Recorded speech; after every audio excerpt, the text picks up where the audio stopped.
Damos continuidade ao programa Anatomia do Poder, hoje entrevistando um dos mais brilhantes escritores católicos do Brasil, que é Beto Iesos. E como já aventei na primeira parte deste programa, nós vamos mostrar agora o livro, o último que ele escreveu, chamado Nove Papas. Mas antes, eu quero lhe oferecer, eu pertenço à Academia Brasileira de Filosofia e fiz um pequeno livreto com 1022 pensamentos. Grande parte, pensamentos, enfim, de um cristão, como um cristão tem que viver a vida. Chama-se Reflexões para a Vida. Eu queria lhe oferecer. Obrigado, doutor Ives. 1022 pensamentos. Como sempre, trabalhando muito, não, doutor? Então, vou passar às suas mãos, Nove Papas contra a Destruição do Mundo, a história dos 9 últimos papas e as ações deles para evitar que o mundo se destrua pela paz, né? Com fatos reais, né? Nós temos as figuras então, de Papa Francisco, Bento XVI, João Paulo II, João Paulo I, Paulo VI, João XXIII, Pio XII, Pio XI e o Leão XIII. E o Bento XV. Ao Bento XV, que foi anterior. O Bento XV é uma pessoa muito especial, porque ele começou a reorganizar a igreja de acordo com o novo parâmetro mundial que estava nascendo com aquelas tensões da Primeira Guerra. Bento XV, e inclusive a figura do Bento XV é extremamente importante, porque dizem que o seu trabalho é que permitiu o fim da Primeira Guerra Mundial. Ele foi, além de laboroso, além de, vamos assim dizer, vou dizer um termo chulo, chato, uma pessoa insistente, uma pessoa que queria que a guerra não acontecesse, aconteceu, e queria terminar, ele foi profético, que no final da guerra ele falou, vocês não podem colocar todas essas sanções sobre o povo alemão. Isso vai dar muito errado. Chamaram ele de Papa Germânico, Papa Alemão. E o que aconteceu? Todas aquelas oligarquias internacionais, as elites, os grandes países hegemônicos que impuseram condições cruéis à Alemanha, fizeram Hitler nascer. Basta dizer que a inflação alemã, que termina em 1923, essa inflação com a dívida de guerra, que era uma dívida extremamente pesada para o alemão, os alemães passaram a viver um período que, aliás, Remarque, no romance O Belisco Negro, mostra como eles viviam em extrema dificuldade. E apareceu... Subhumano, as mulheres se prostituíam, as pessoas não tinham comida, era a degradação, foi um colapso, como eu vi um alemão uma vez falando, colapso civilizatório. E aparece um salvador da pátria, que foi o Hitler. Que era um sujeito medíocre, limitado, mas tinha a disposição do suicida. De falar abertamente coisas absurdas e radicais que conquistaram os desesperados. Ele era carismático e o carisma dele fez com que ele se transformasse num salvador da pátria, embora a dívida pesada dos aliados sobre os alemães é que constituiu o elemento mais poderoso. Foi o que promoveu Hitler, que era um grande orador, que era um cara espetacularmente carismático. Tem uma definição de carisma que hoje está se usando por pessoas de ciências sociais, especialmente na Inglaterra, que diz assim, não é que não exista carisma existe, né? Mas o carisma diz assim, não é bem o que as pessoas pensam de uma atitude assim, de uma coisa que emana de forma natural. Carisma é a pessoa certa no lugar certo. Então Hitler, além do carisma, ele tinha a oratória, mas ele era o cara errado, vamos assim dizer, que se tornou certo para aquele povo, que viu nele uma salvação. Agora, Pio XI, Pio XII foram inimigos fidagais de Hitler, isso ninguém conta. E Einstein, na revista Times, porque eu gosto de falar de onde eu tirei a informação, em 1940 1932 falou que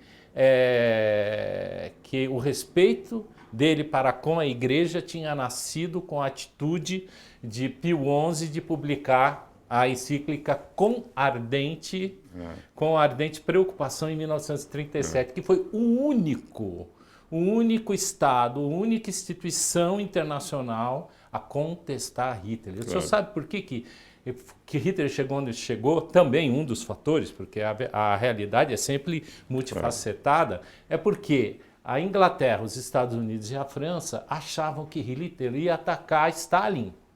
E ficaram esperando. E dizem, não, vamos jogar ele contra Stalin. E deram todo aquele tempo, foi o tempo dele se armar, entrar na Tchecoslováquia. E na Tchecoslováquia, o Tratado de Munique foi Eles rasgaram tudo, né? Eles queriam jogar Hitler contra Stalin e fizeram isso. Né? Aliás, no julgamento de Nuremberg, eles apresentam isso, que houve um momento em que a Inglaterra e a França tinham concordado com Hitler em entregar a Tchecoslováquia. E, por outro lado, Pio XII, que foi muito atacado injustamente, Pio XII, o que ele salvou de pessoas contra o nazismo na igreja foi algo impressionante. 850 mil pessoas salvas pela igreja. 80% dos judeus em território italiano foram salvos pela igreja. Graças ao Pio XII. Por ordem expressa. Não era uma conversinha, nem, vai lá e diz que é isso aqui. Ele mandou uma missiva dizendo, por favor, os conventos, quem puder, as igrejas, as paróquias, por favor, abriguem nossos irmãos. Que incluía, inclusive, ciganos e outras denominações. João XXIII, como núncio apostólico em Istambul, para a Turquia e Grécia, salvou mais de 24 mil judeus. Eu conto aqui no capítulo O Navio, como ele salvou 647 crianças dos fornos nazistas. Uma coisa espetacular, em que ele arriscou a integridade dele próprio e arriscou também a estabilidade, a neutralidade da Turquia. E quem carregou as crianças para Haifa no fim? Foi Portugal. A Portugal que abriu, que deu a abertura diplomática, você vê, né? Que deu a proteção diplomática com os documentos da igreja, de batizado. Porque existia um costume. Os alemães eram muito cristãos, são até hoje.